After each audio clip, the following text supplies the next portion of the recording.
for practice problem 7, it says 1/2 times x. Remember, one of our examples look like that.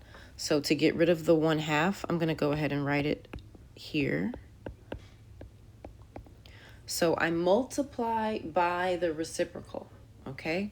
So the reciprocal of 1/2 is 2 over 1, because this will cancel out to just x. But I have to do the same thing. I multiplied by 2. Negative 16 times 2, I'm not sure what that is off the top of my head. You're working it out or you're typing it into your calculator. Positive times negative is negative.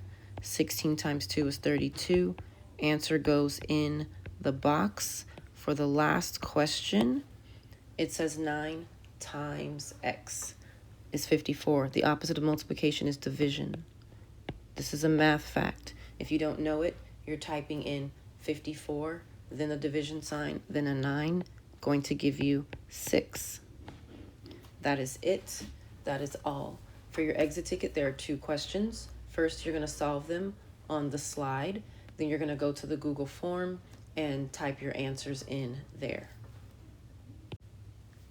So if this were my exit ticket, the first question is going to ask me, let me do this in black. First question is going to say, for question number 1, what operation did you use to solve it? Well, I divided by 9, so I would choose the choice that said division. Then number 2 is going to ask me, what was your answer?